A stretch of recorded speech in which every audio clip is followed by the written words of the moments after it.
Sampurasun, Pak Bupati Subang yang saya hormati, Pak Dandim, Pak Wakapolres, Kasat Serse, Pak Kapolsek, Pak Dan Ramil, Pak Sekda, Kepala Badan Kepegawaian Daerah, dan seluruh para pegawai serta manajemen PT Surya Cipta dan manajemen PT BID.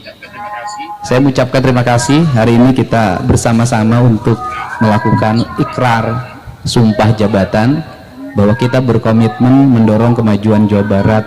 Pertama, meninggalkan berbagai rapat-rapat di yang kantor bersifat Bapak personal, kemudian masuk ke wilayah tujuan dan cita-cita kita. Semua orang harus bekerja yang baik, maka tidak ada kalimat jam kerja. Jam kerja itu formal. Saya tidak penting jam kerja, Pak. Kenapa? Kita bisa masuk jam 7, keluar jam 3. Tapi itu semua tidak ada arti kalau tidak ngapa-ngapain. Yang diperlukan tuh langkah-langkah out of the box, menyelesaikan problem. Saya tugas kepala PU. Masuk ke sini, saya tadi lihat jalan bergelombang. Kemudian ini kawasan industri. Jangan sampai ada persepsi di mata publik investor Indonesia dan investor nasional, pemerintah Indonesia, pemerintah Jawa Barat, pemerintah Kabupaten Subang tidak memperhatikan pertumbuhan ekonomi. Sehingga masuk kawasan industri jalannya bergelombang. Saya minta kepala PU nggak usah ngomong proyek, kita cari duitnya. Dalam waktu 2 minggu jalannya sudah rapi, berbeton dan dilebarkan. Itu cara. Perawatan teh, waduh. Ini cara, Pak.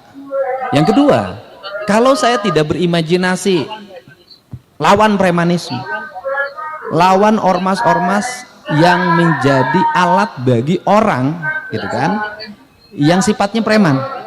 Bukan ormas dilawan, tidak, ormas baik juga, tapi ormas yang sifatnya preman. Sifat preman ini ya harus dilawan, jangan dibiarkan. Kenapa selama ini mereka berani? Karena semua orang takut. Kenapa semua orang takut? Nggak tahu. Takutnya kenapa? Kata orang Sunda, tong ingis kubisi, tong rempan kusugan. Dari dulu orang takut sama kunti. Dari dulu orang takut sama genderuwo. Dari dulu orang takut sama kelong wewe. Pertanyaannya adalah, ada nggak orang yang mati dimakan kunti? Nggak ada. Nah, ketika pemerintah mengambil tindakan, ketika pemerintah memutuskan, ternyata nggak ada tuh, bisa selesai, rapi, tertata, beres. Nah, ini diperlukan cara tindak out of the box untuk melakukan tindakan dan mengambil resiko dari sebuah tindakan. Maka saya memilih menjadi pemimpin yang mengambil resiko terhadap setiap tindakan.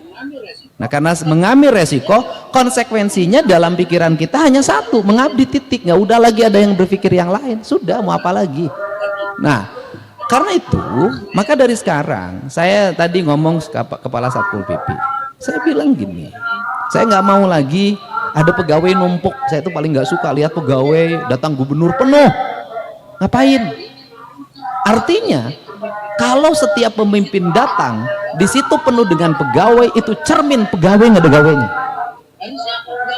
Harusnya apa? Nggak usah penuh. Orang sudah ada jobnya masing-masing. Itu saking nggak ada job.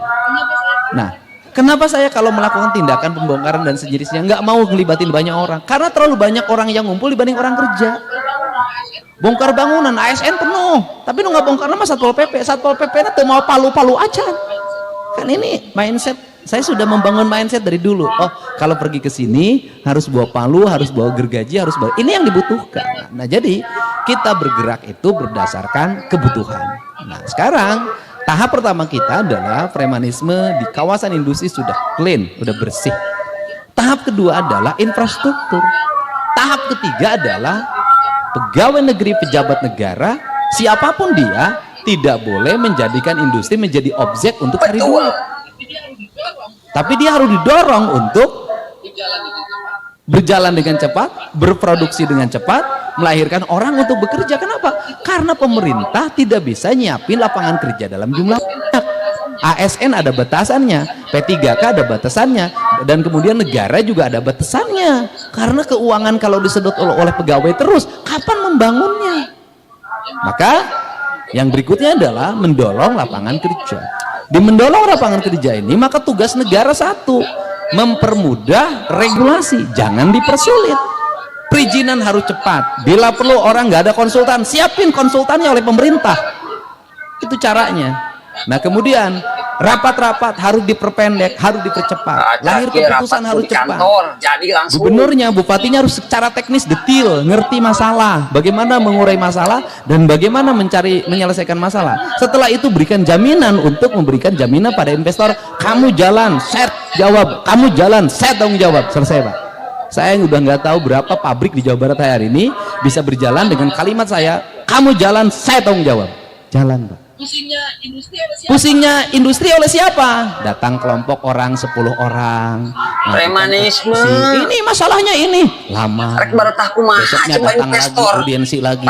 Ini lagi masalahnya lama. Masalahnya tidak selesai, audiensinya menghabiskan masa orang untuk waktunya untuk bekerja. Karena di Indonesia ini problemnya satu, bekerja itu mudah di Indonesia itu. Yang susah itu adalah menanggapin orang yang mengomentari orang kerja. Itu Indonesia. Untuk itu harus jalan. Dan yang berikutnya saya ucapkan terima kasih pada Pak Dandim, Pak Dan Ramil dan seluruh jajaran yang berikan supporting terhadap perjalanan industri ini.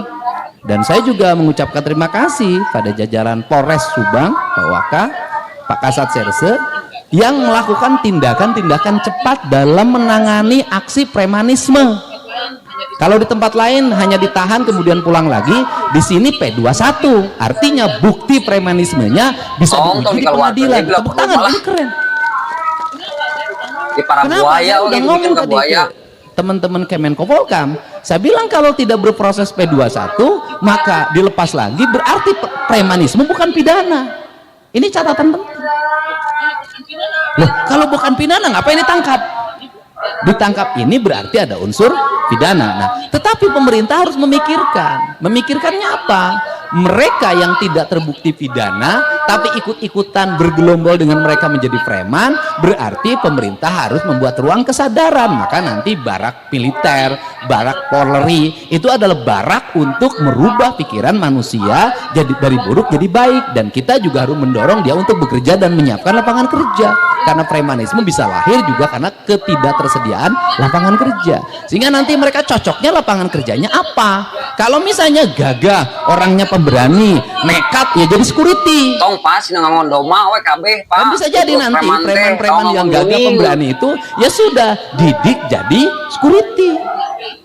Jadi tenaga pengaman resmi, dilatih oleh negara, dididik. Nanti bisa jadi kalau sekarang banyak anak-anak sekolah lulusan barak TNI, kemudian di sekolahnya sekarang jadi duta kedisiplinan, kemudian jadi duta paskibra, ya nanti preman-preman direkrut, kemudian dididik, mereka menjadi duta keamanan negara. Tetapi bukan orang nggak berguna jadi duta, tapi yang disebut duta itu adalah mereka bisa dididik, dilatih, diarahkan dan memiliki profesionalisme sebagai seorang security. Kan keren. Nah, ini kan penting. Nah, kemudian termasuk juga di dalamnya keamanan perbankan. Kan saya otokritik ke Pak Dirut. Jadi Kasat Serse ini ke saya menyampaikan bahwa dia sudah meminta untuk menyerahkan barang bukti ini ke kepala cabang. Tapi kepala cabangnya menjawabnya harus ke legal, harus ke sini. Kebetulan ngeluhnya ke saya. Karena ngeluhnya ke saya, sudah serahin aja sekalian. Nah, maksudnya saya bahwa dalam dunia manajemen kepala cabang yang seperti ini nggak boleh dipakai. Kenapa? Nggak punya inisiatif, nggak berani ngambil resiko. Karena pemimpin itu kalau ingin besar dia harus ngambil resiko. Sehingga saya jujur aja hari ini nggak boleh ketemu saya, nggak boleh datang. Saya bilang kenapa?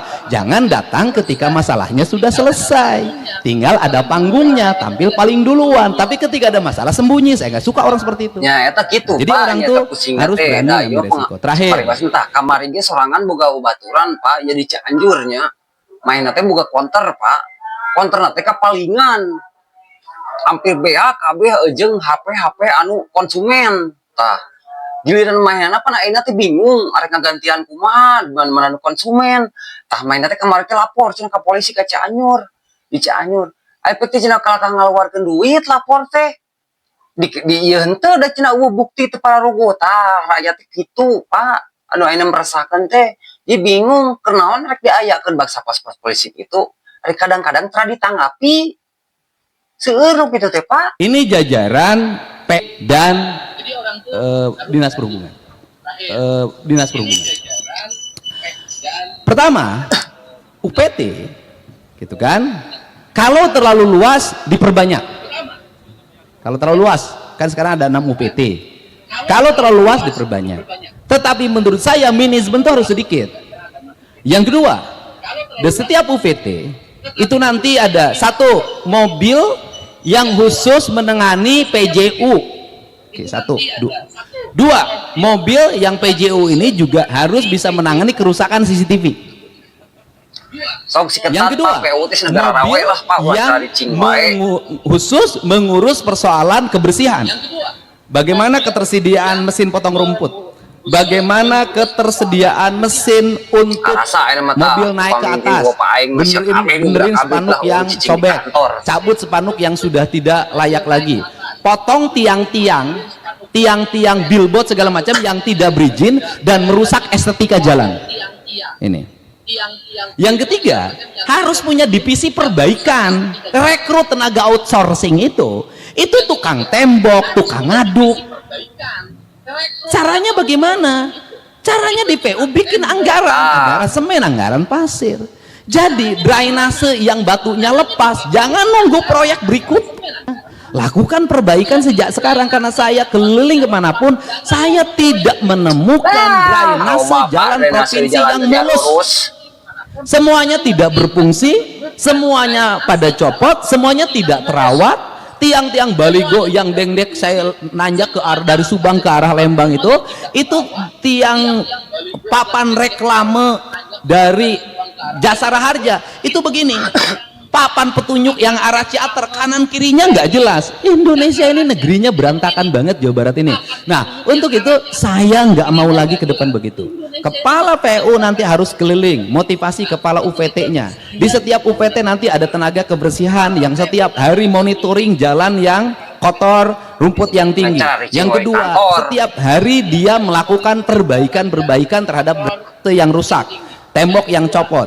Yang ketiga, melakukan perbaikan terhadap jalan yang bolong. Nggak usah nunggu lagi nanti turun anggaran pemeliharaan.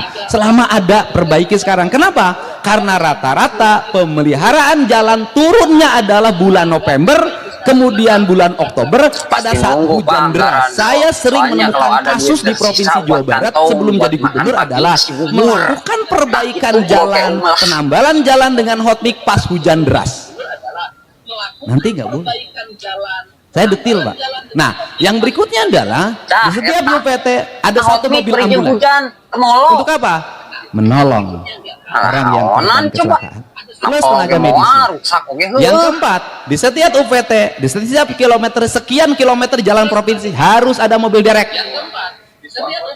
Kemacetan timur tuh mobil mogok, sudah jalannya curam, mobilnya tua, muatannya